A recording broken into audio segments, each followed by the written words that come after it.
Iran ತೆಗೆದುಕೊಂಡಂತ ನಿರ್ಧಾರ ಭಾರತಕ್ಕೆ relief ಕೊಟ್ಟಿದೆ. ಅದರ ಬಗ್ಗೆ ನಾವು ವೀಕ್ಷಕರ ಜೊತೆಗೆ ಮಾತನಾಡ್ತಾ ಇದ್ವಿ. ಈಗ ಕೊಪ್ಪಳದಿಂದ ವಿರೂಪಾಕ್ಷ ಅನ್ನೋರು ಫೋನ್ ಸಂಪರ್ಕದಲ್ಲಿ. ವಿರೂಪಾಕ್ಷ ಅವರೇ ನಮಸ್ಕಾರ.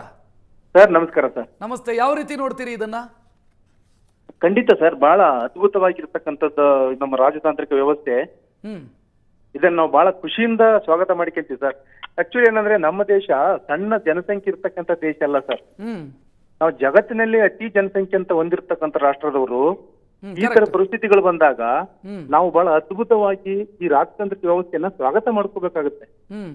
ನಟರಾಜ್ ಅವರು ಬರೀ ರಾಜ್ಯವಾಗಿ ಮಾತಾಡ್ತೇವೆ, ದೇಶದ ಬಗ್ಗೆ ಅವ್ರಿಗೆ ಯಾವುದೇ ರೀತಿಯ ಚಿಂತನೆ ಇಲ್ಲ ಅನ್ನೋ ರೀತಿ ನಮ್ಗೆ ಇಲ್ಲಿ ಭಾಸವಾಗುತ್ತೆ ಸರ್.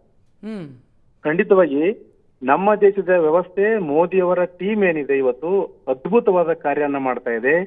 ಇಂತ ಜಗತ್ತಿನಲ್ಲಿ ಸಾಕಷ್ಟು ರಾಷ್ಟ್ರಗಳು ಇವತ್ತು ತೊಂದರೆ ಅನುಭವಿಸ್ತಾ ಇದ್ದಾವೆ. ಹೌದು.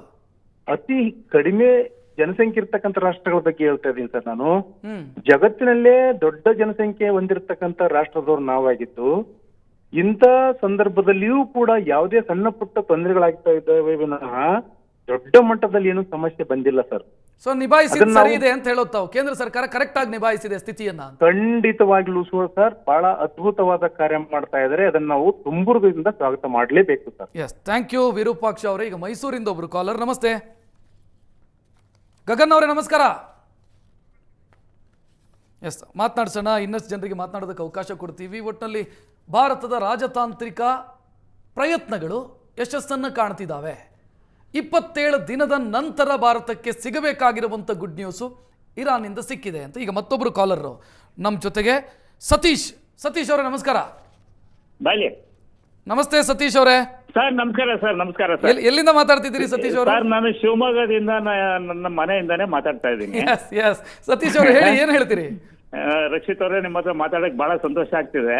Thank you. ಈಗ ಏನಿಲ್ಲ ಸರ್, ಏನಿಲ್ಲ, ನಿಮ್ಮ ಈಗ ಏನ್ ಬರ್ತಾ ಇದೆ ಈಗಿನ ಒಂದು ಪರಿಸ್ಥಿತಿನಲ್ಲಿ ನಮ್ಮ ದೇಶದ ಪರಿಸ್ಥಿತಿ ಏನಿದೆ, ನಾವು ಹೇಗಿದ್ದೀವಿ ಅನ್ನೋದನ್ನ ನಾವೆಲ್ಲ ಪ್ರಜೆಗಳು ಅರ್ಥ ಮಾಡ್ಕೋಬೇಕು. ಮೊದಲನೇದು. ಎರಡನೇದು, ಈಗ ರಾಜತಾಂತ್ರಿಕ ಜಯ ಸಿಕ್ಕಿದೆ.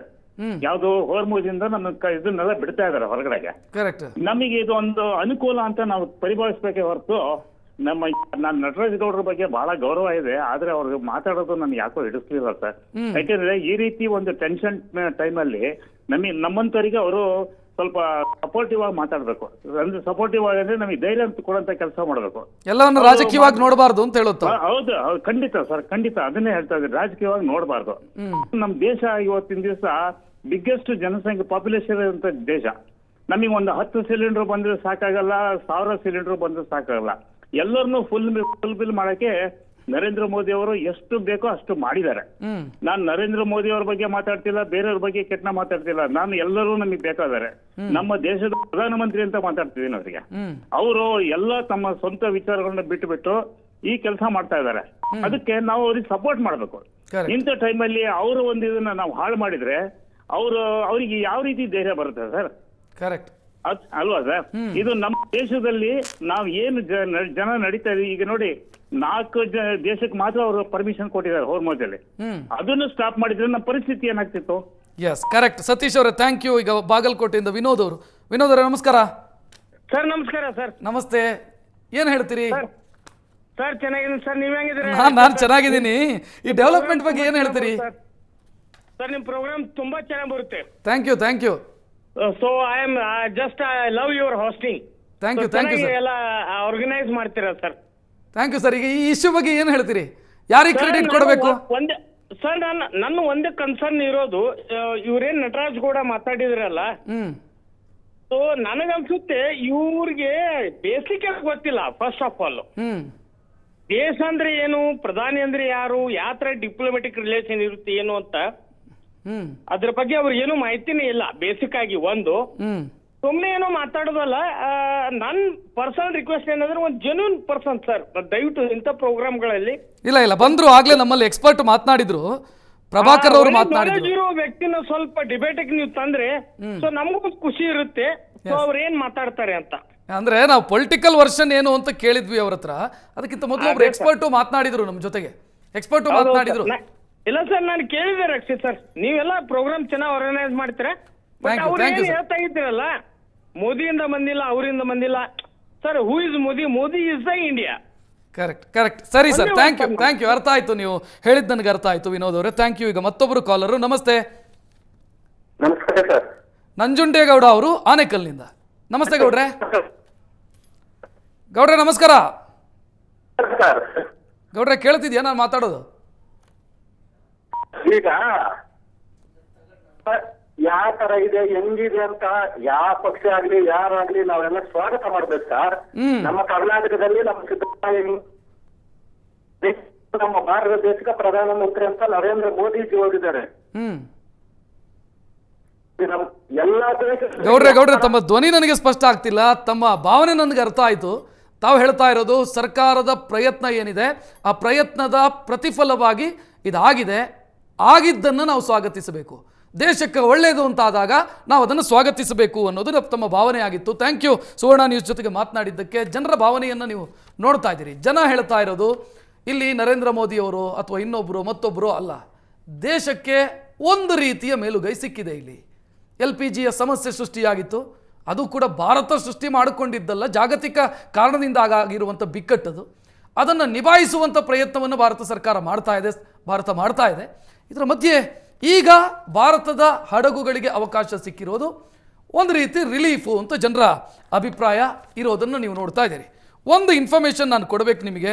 ಮೊದಲು ಹೆಂಗಿತ್ತು, ನಾವು LPG ಹೊತ್ತಂಥ ಹಡಗುಗಳನ್ನು VLGC ಅಂತ ಕರಿತೀವಿ, ವೆರಿ ಲಾರ್ಜ್ ಗ್ಯಾಸ್ ಕ್ಯಾರಿಯರ್ ಅಂತ ಕರಿತೀವಿ. ಸುಮಾರು 42,000 ಮೆಟ್ರಿಕ್ ಟನ್ನಷ್ಟು LPG ಇರುತ್ತೆ ಒಂದು ಹಡಗಲ್ಲಿ. ಮೊದಲು ಪ್ರತಿದಿನ ಅನ್ನುವಂತೆ ಒಂದು ಹಡಗು ಬರ್ತಾ ಇತ್ತು. ಈಗ ಯುದ್ಧದ ಕಾರಣಕ್ಕಾಗಿ ನಮಗೆ ಬರ್ತಾ ಇರೋದೇ ಬೆರಳೆಣಿಕೆಯ ಹಡಗುಗಳು. ಸೊ ಈಗ ನಮಗೆ ರೂಟ್ ಕ್ಲಿಯರ್ ಆಗ್ತಾ ಇರೋದ್ರಿಂದ ಒಂದು ಆಶಾಕಿರಣ ಗೋಚರಿಸ್ತಾ ಇದೆ, ಸಮಸ್ಯೆ ಸರಿ ಹೋಗುತ್ತೆ ಅನ್ನುವಂಥ ಆಶಾಕಿರಣ ಗೋಚರಿಸ್ತಾ ಇದೆ.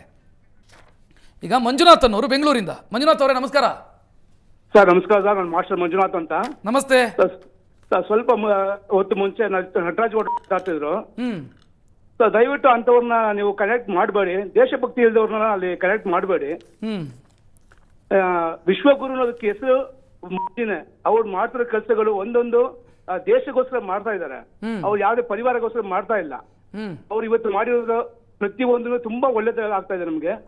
ಸೊ ದಯವಿಟ್ಟು ಅಂತವ್ರನ್ನ ನೀವು ಕರಿಬೇಕಲ್ಲ. ತಮ್ಮ ಅಭಿಪ್ರಾಯ ಹೇಳಿ ಮಂಜುನಾಥ್ ಅವರು. ಈಗ ಇದು ಯಾರ ಪರಿಶ್ರಮ ಅಂತ ಹೇಳ್ತೀರಿ? ಈಗ ನಮಗೆ ಸಿಕ್ಕಿರುವಂತ ರಿಲೀಫ್ ಇದು 100% ನಮ್ಮ ಭಾರತದ ಪ್ರಧಾನಮಂತ್ರಿ ಮೋದಿಜಿ ಅವರು ಮತ್ತು ಜೈಶಂಕರ್ ಇಂಥವರಿಂದಲೇ ಆಗಿರೋದು. ತುಂಬಾ ಒಳ್ಳೆ ವಿಷಯ ಆಗಿದೆ ಸರ್. ಇದಕ್ಕೆ ನಾವೆಲ್ಲರೂ ಪ್ರೋತ್ಸಾಹ ಕೊಡಬೇಕು. ಸೊ ಅವ್ರನ್ನ ನಾವು ಅವರ ಮತ್ತೆ ಪ್ರಯತ್ನ ನಾನು ಕುಗ್ಗುವಂತ ಕೆಲಸ ಮಾಡಬಾರ್ದು ಅಂತ ಕೇಳ್ಕೊಳ್ತಾ ಇದ್ದೀನಿ. ಎಸ್, ಥ್ಯಾಂಕ್ ಯು ಮಂಜುನಾಥ್ ಅವರೇ. ಸುವರ್ಣ ನ್ಯೂಸ್ ಜೊತೆಗೆ ಮಾತನಾಡಿದ್ದಕ್ಕೆ. ಒಂದಂತೂ ಸ್ಪಷ್ಟ, ನಮಗೆ ರೂಟ್ ಕ್ಲಿಯರ್ ಆಗಿದೆ. ಅಂದರೆ ಟ್ರಾನ್ಸ್ಪೋರ್ಟ್ ರೂಟ್ ಏನು ಡಿಸ್ಟರ್ಬ್ ಆಗಿತ್ತು, ಭಾರತದ ಪಾಲಿಗೆ ಓಪನ್ ಆಗಿದೆ, ಭಾರತಕ್ಕೆ ಕ್ಲಿಯರ್ ಆಗಿದೆ. ಸಮಸ್ಯೆ ಈಗ ಎಲ್ಲಿರೋದು ಅಂತಂದರೆ ಉತ್ಪಾದನೆಯಲ್ಲಿ. ಆ 4 ದೇಶಗಳನ್ನು ನಾಗಲೇ ಹೆಸರು ಹೇಳಿದೆ. ಆ 4 ದೇಶಗಳು ನಮಗೆ LPGಯನ್ನು ಪೂರೈಕೆ ಮಾಡುವಂಥ ದೇಶಗಳು. ಅವು ಕೂಡ ಯುದ್ಧದ ಆತಂಕದಲ್ಲಿ ಸಿಲುಕಿರೋದ್ರಿಂದ ಉತ್ಪಾದನೆಯ ವಿಚಾರದಲ್ಲಿ ಒಂದಿಷ್ಟು ಕ್ವಶನ್ ಮಾರ್ಕ್ಗಳಿದ್ದಾವೆ. ಅದು ಕ್ಲಿಯರ್ ಆಯಿತು ಅಂತಂದರೆ ಭಾರತ ನೆಮ್ಮದಿಯ ನಿಟ್ಟುಸಿರು ಬಿಡುತ್ತೆ.